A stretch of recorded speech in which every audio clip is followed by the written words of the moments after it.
Bueno, me da mucho gusto esta noche tener a un gran personaje como es Humberto Roque Villanueva. Usted se preguntará, ¿y por qué Humberto Roque Villanueva?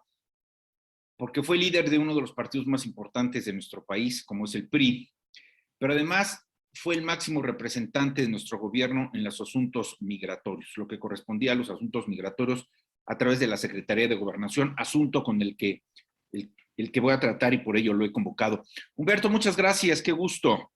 El gusto es para mí, mi estimado Carlos, como siempre, con respeto y cariño. Gracias, Humberto. Dime, el asunto migratorio, sobre todo en esta administración, estoy hablando la de López Obrador, ha sido una espina que le está doliendo al país. Vayamos por partes. El primer enfrentamiento se dio ante la supuesta generosidad del presidente, cuando dice aquí fronteras abiertas. Y no Es cierto. importó ni los controles sanitarios ni los controles de seguridad. Las caravanas centroamericanas se dejaron venir a nuestro país para cruzarlo y llegar hasta Estados Unidos, donde el presidente Trump cerró fronteras y muchos de ellos establecieron ya sus colonias de manera permanente, buscando asilo del gobierno mexicano, sobre todo en Tijuana. De ahí Cierto. vino una severa aportación del señor Trump, en donde tuvo que ir Ebrard a Estados Unidos. Tú te acordarás que incluso en una de las reuniones apareció uno de sus funcionarios comiéndose los cacahuates. Sí, sí, cómo no, sí me Hicieron acuerdo. una gran celebración en Tijuana, Humberto, diciendo, señor presidente, misión cumplida. ¿Por qué?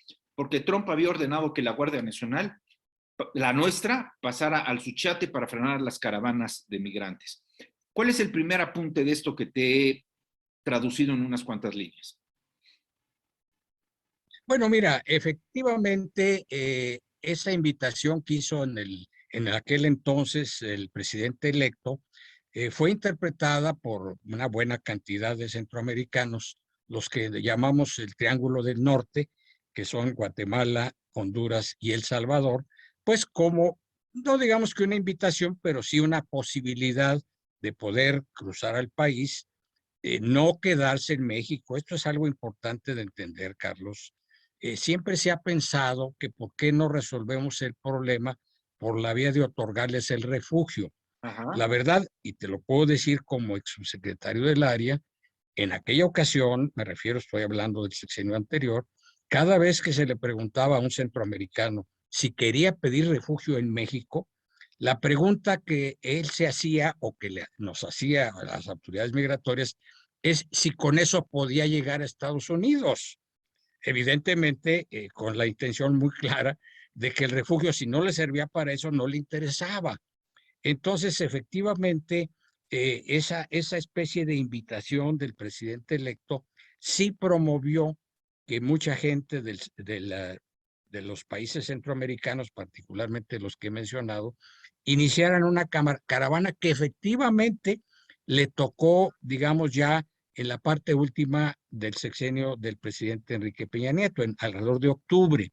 Y Sí. bien señalas que ahí es donde el presidente Trump hizo un reclamo muy fuerte hacia el gobierno mexicano y ya le tocó a esta administración el aceptar que hubiera una contención lo más efectiva posible en la frontera sur. En primera instancia, la contención tendría que haberse dado por motivos de seguridad nacional, primero de Estados Unidos, lo que son las cosas, y después la nuestra. Pero casi al año de que se presentó este primer problema, se vino la segunda contención obligada que tendría que haber sido por el COVID. Ninguna de las dos, Humberto, se aplicaron, ni por seguridad nacional, ni por la pandemia. Bueno, fíjate que estás tocando un tema muy interesante, Carlos. Cuando tú hablas de la seguridad nacional, con justa razón señalas que la primera motivación debía ser nuestra seguridad nacional. Sí. Es decir, México tiene una tradición hospitalaria, sin lugar a dudas, particularmente más en el tema del asilo político que del refugio, que mucha gente confunde, pero no es lo mismo. Te voy a recordar un caso histórico de un asilo político impresionante, no solo el español, por supuesto, sino el de Trotsky, de León Trotsky, en la época de Cárdenas. Pero bueno, eso nos apartaría del tema. Lo que queda claro es que efectivamente en esta segunda oleada debía de prevalecer la seguridad nacional. Pero para estas alturas ya era más o menos la misma idea el poder tener un ejercicio de contención en la frontera sur que debería servirle a México para ordenar la migración y le serviría, por supuesto, a Estados Unidos. Y luego te hago un comentario muy políticamente trascendente sobre por qué es importante entender el punto de vista cambiante de los norteamericanos respecto al tema migratorio. Cuando hablas de asilo político, mencionas los españoles, por supuesto, Sí, claro. y mencionas a Trotsky, pero podríamos sumar entonces en la administración de Luis Echeverría a los chilenos. Sin duda alguna, sin duda, ¿no? Por eso te digo, mira, México tiene una gran tradición, bueno, sobre todo después de la Guerra Civil Española y luego después de la Segunda Guerra Mundial. Quiero decirte que hubo mexicanos que defendieron sobre todo a los judíos, que hasta la fecha reciben homenajes de parte del Estado de Israel muy grandes por el papel que desarrollaron en el asilo a muchos de los judíos perseguidos por la Alemania de nazi, de Hitler. Sí. Ahora, volviendo a la época actual, estas primeras oleadas de centroamericanos que se dieron al principio de la administración de López Obrador eran guatemaltecos, eran colombianos, eran venezolanos, que causaron un estrago importante en la economía y estabilidad del estado de Chiapas, donde llegaban, se quedaban algunos días e iniciaban a través, pues, tú sabes, de este tren que también se llama La Bestia, y cruzaban hacia Veracruz, buscando la frontera norte. Ahora, hay otro fenómeno muy raro, muy difícil, que tú sí nos puedes explicar. ¿Qué pasa? ¿Por qué ahora son los haitianos? Esta tercera oleada de migrantes ya no son centroamericanos ni sudamericanos, son haitianos. Y además, ahorita le entramos al otro tema porque ya recibimos hasta afganos con diferente trato, lo vamos a desmenuzar en unos minutos, porque hay violación de derechos humanos, y lo vamos a referir y a poner en pantalla, en video, para los haitianos, pero hay un gran tratamiento, amabilidad y cortesía para los afganos. Vayamos por partes. ¿Por qué se cambian centroamericanos migrantes para oleadas de haitianos que ya tienen hasta su colonia Nueva Haití en Tijuana? Bueno, tienes razón en esto último. Yo conozco que efectivamente en Tijuana se quedaron bastantes de los haitianos que llegaron en aquella ocasión. Estamos hablando de más o menos el cuarto año del presidente Peña. Eh, en aquella ocasión, mi estimado Carlos, fueron alrededor de 16,000 haitianos. Las razones que tuvimos nosotros que entender y que incluso los compartimos con Estados Unidos era que muchos haitianos habían emigrado a Brasil con motivo del auge de la construcción por los dos grandes eventos deportivos de carácter mundial, las Olimpiadas y el Mundial de Fútbol.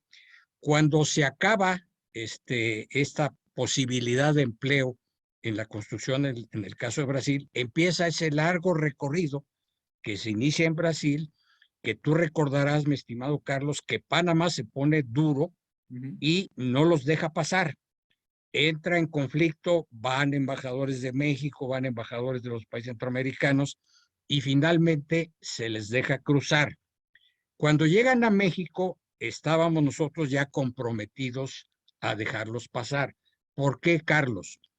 Porque en aquel entonces, todavía siendo presidente Obama, había un acuerdo del gobierno norteamericano para darle trato de refugiados a los haitianos que habían tenido dos desgracias. Te recordarás muy bien un sismo muy grande y luego un ciclón que arrasó con buena parte de la parte de la isla que ocupa Haití. Entonces había esa actitud norteamericana, pero el gobierno de Obama cruzó las fechas y prácticamente para cuando los haitianos llegaban a Tijuana, como bien tú señalas, que fue básicamente el rumbo que ellos tomaron, ya se había agotado o la cuota o la voluntad o la ley, cualquiera de las tres cosas que tú quieras entender, o el acuerdo que había con el gobierno norteamericano de recibir a los haitianos en calidad de refugiados. Entonces el problema se le quedó a México y se le quedó completito. Es decir, Estados Unidos prácticamente cerró la frontera para los haitianos y hizo del trámite de refugio, que es una obligación de carácter internacional, un trámite muy difícil de cumplir y sobre todo con mucho tiempo para resolver. Ahí empezó el problema para México. Y déjame decirte algo muy importante que tu auditorio debe entender, con todo el respeto que nos merece todos los mexicanos de la frontera. Hubo una gran solidaridad, particularmente de la sociedad civil de Tijuana y de Mexicali, pero sobre todo la de Tijuana, que es una ciudad que tiene características, tú la conoces, muy especiales. Es una ciudad de migrantes, desde luego migrantes fundamentalmente mexicanos, pero también ahora ya extranjeros. La receptividad que tuvieron los haitianos fue admirable. Fueron dos grandes instituciones las que ayudaron al gobierno, al Instituto Nacional de Migración, al secretario, a la Secretaría de Gobernación, que fue la Iglesia Católica y las iglesias evangélicas. Son famosos, cualquiera que haya estado en Tijuana, conoce el famoso desayunadero del Padre Chava, a donde cualquier migrante puede ir a desayunar. Humberto, Esto por lo que se refiere. Déjame hacer una pausa. Esto está muy interesante y tengo varias preguntas. Esto va en serio. Regreso con Humberto Roque Villanueva. Bien, continuamos. Humberto, a ver, creo que deberíamos haber empezado con la explicación de cuál es la diferencia entre asilo y refugio. Porque tú me explicas, hace unos minutos lo hiciste de manera muy generosa, de la enorme recepción que le dio Tijuana a los haitianos, pero que llegó ya a un colmo, en donde pues los mexicanos decían, están con ciudades de paracaidistas, ahora exigen salud, ahora exigen servicios, ahora exigen educación, y la delincuencia ha crecido. Que esto va muy de la mano también, Humberto, que al ingresar estas oleadas de migrantes a nuestro país, tú lo sabes, tienes las cifras, ha habido extorsiones, robos, narcotráfico, secuestros y mutilaciones, asaltos a casa habitación con violencia y a transeúntes a través de bandas de colombianos. Tienes toda la razón, es un dato duro y es cierto. ¿Cuál es la diferencia entre refugio y asilo? Porque no entendemos los que se están quedando ya en México, ¿qué es lo que pretenden? Estoy hablando de guatemaltecos, colombianos, haitianos, cubanos. ¿Qué es lo que pretenden? ¿Quedarse a vivir a nuestra costa? No, lo que pretenden es llegar a Estados Unidos. Pero no van a Y poder. en lo que llegan son capaces, desgraciadamente, algunos de ellos, de inscribirse en las filas de la criminalidad, a veces voluntariamente y a veces forzosamente. Esa es parte de la problemática. Pero el propósito sigue siendo llegar a Estados Unidos.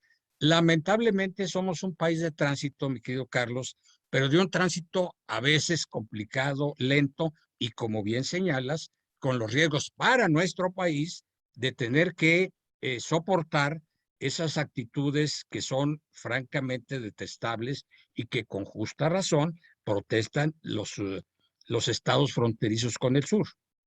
Oye, lo que me estás diciendo es en serio, no porque dude de lo que afirmas, pero podremos pensar y ser nobles en el ejercicio de imaginarnos que quien quiere entrar a nuestro país y vienen de Sudamérica son familias abandonadas, sin trabajo, con enfermedades, con hijos desnutridos, y nos venden esa estampa. Pero a ver, no nos hagamos, Humberto, sabemos que el gran tráfico de armas y de drogas vienen de Colombia y de Venezuela pasando por México y buscan a Cuba o Estados Unidos. ¿Cuántos grupos de migrantes entran a nuestro país siendo reconocidos delincuentes? Tienes razón, no hay, desafortunadamente, esa era la idea del famoso Plan Mérida, que ahora ha sido muy criticado. Lamentablemente nunca funcionó como debiera de funcionar, pero estás poniendo el dedo en la llaga.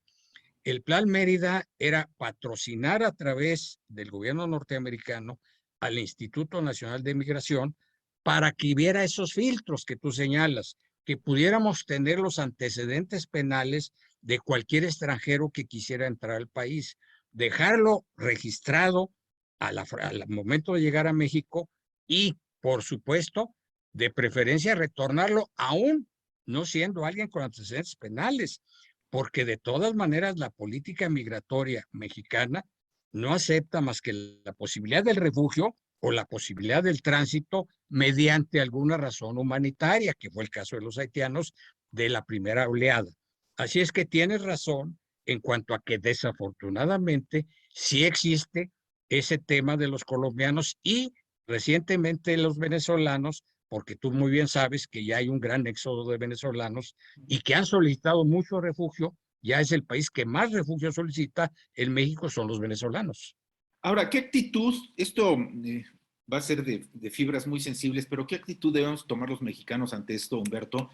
Porque hoy la Ciudad de México podemos ver que en cada esquina hay hondureños, guatemaltecos, centroamericanos que están pidiendo de comer, porque el gobierno de México les permitió entrar, pero no les da soluciones. Y lo primero que están haciendo es pedir limosna en las esquinas antes de dedicarse a la delincuencia. ¿Qué actitud debemos de tomar nosotros? Porque tú, yo, todos los que tenemos la oportunidad de tener trabajo en este país, estamos pagando impuestos para mantenerlos. Pero quienes no, Humberto, tú lo sabes, las cifras y estadísticas de pobreza en nuestro país están creciendo. Y estamos ¿Cierto? dejando entrar oleadas de extranjeros sin documentos de manera ilegal a nuestro país, mientras nuestra propia gente se está muriendo de hambre o en la pandemia. ¿Cuál es la actitud que debemos de tomar? La actitud que debemos de tomar es el control de la frontera por nuestros propios intereses y no por los intereses de Estados Unidos de Norteamérica. México tiene que tener un absoluto control de su frontera sur y no necesariamente debe hacerlo a través de escenas como las que hemos visto recientemente sobre el maltrato a distintos migrantes. Debe haber un gran apoyo presupuestal al Instituto Nacional de Migración para que las estaciones migratorias sean capaces de tener o mantener en un plazo definido, que es el que marca la ley para saber si quieren o no el refugio, y si no, retornarlos inmediatamente, mi querido Carlos. Debe haber, como lo hubo en un tiempo, una flotilla de autobuses, por cierto, de buena calidad, de calidad turística, que a las 48 horas, si no solicitaban el refugio, de inmediatamente eran regresados. Y por supuesto, había una gran relación diplomática con Guatemala, sobre todo porque tenían que pasar por Guatemala, así fueran a El Salvador o fueran a Honduras. Entonces, es un problema de arreglos diplomáticos, de control de la frontera y, discúlpame por lo que te voy a decir porque va a sonar muy obvio, de recursos presupuestales. Es lo último que no está otorgando el gobierno federal, recursos, pero además hay una desgracia incluso ya sanitaria en Tapachula en estos momentos, Humberto, porque las calles, las principales, están tomadas por los haitianos, donde duermen, hacen sus necesidades, hacen comercio ambulante, en fin, y no han podido controlar esa situación, o déjame pensarlo, no han querido controlar esa situación. Sea una hipótesis o sea la otra, el resultado es el mismo. La población mexicana de Tapachula y en general de Chiapas y parte de Veracruz son los que más, y bueno, y ahora tengo que agregar a la frontera norte por el ejercicio que nos acaba la Suprema Corte de Justicia de los Estados Unidos de dar un buen golpe jurídico, diciendo que sí se pueden quedar en México los que vayan a solicitar refugio en Estados Unidos y esperar, no en Estados Unidos como dice la ley, sino esperar en México. Pero tocaste el punto sensible. Si la población mexicana no tiene por qué pagar un fenómeno migratorio que está fuera de control. Y la única manera de resolverlo, repito, es respeto a la ley, derechos humanos y presupuesto. Y rápido retorno.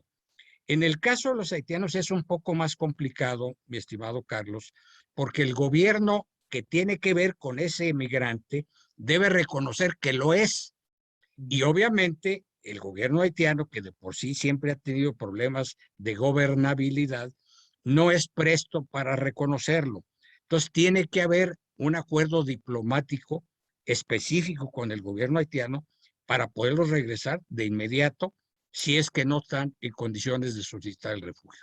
Ahora, ¿qué piensas de Afganistán? Porque la decisión la toma el señor Biden, retira sus fuerzas militares de aquella zona, abandona el ejercicio de control castrense, pero va a México por afganos, los trae, los trata mejor que a muchos de nosotros, mientras está el maltrato a los centroamericanos, sudamericanos y haitianos en la frontera sur.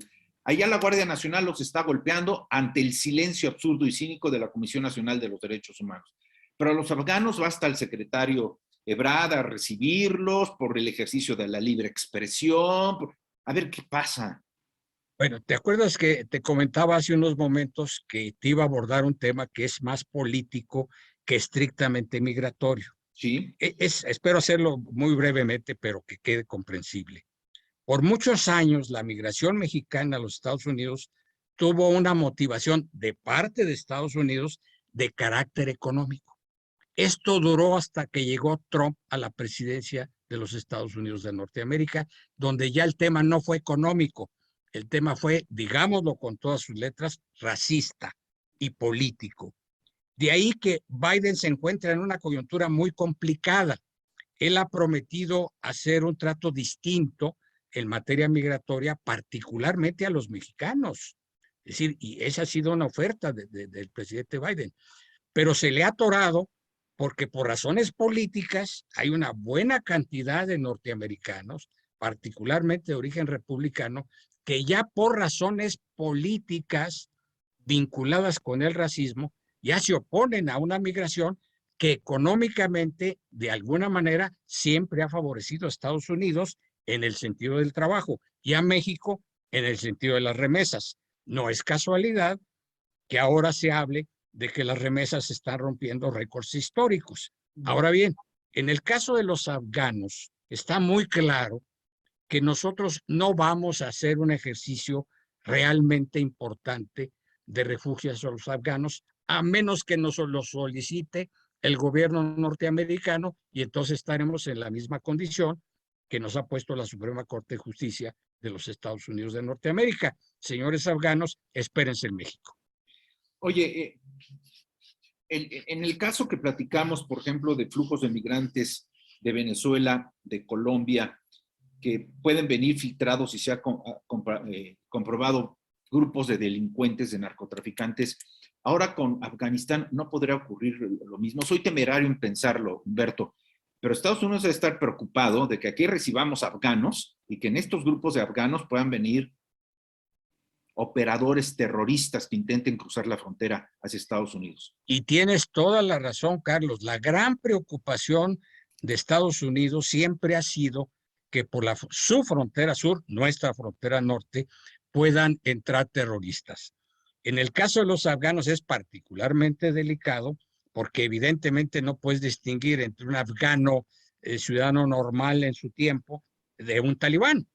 Y evidentemente los talibanes siempre tendrán una cierta tendencia al terrorismo, amén del resto de los temas que hay en el Medio Oriente con respecto al terrorismo. Para fortuna del prestigio de México, nunca se ha encontrado un solo migrante mexicano dentro de los millones que tenemos allá indocumentados, que son cerca de 12 millones, que tengan absolutamente nada que ver con el terrorismo. Pero se requiere un acuerdo de gobierno a gobierno, Estados Unidos, México, para cuidar en particular el tema de los afganos o de cualquier nacionalidad que ambos países denominamos de migración peligrosa o riesgosa. En esto tienes toda la razón y tiene que haber un acuerdo entre ambos gobiernos. Bueno, es un asunto delicado. Yo te agradezco mucho esta conversación. Te invito a que en futuras sesiones profundicemos aún más porque hay aspectos psicosociales que se deben de tener en consideración. Yo recuerdo cuando la guerra en Vietnam, hubo adoctrinamiento a las nuevas generaciones para odiar a los Estados Unidos.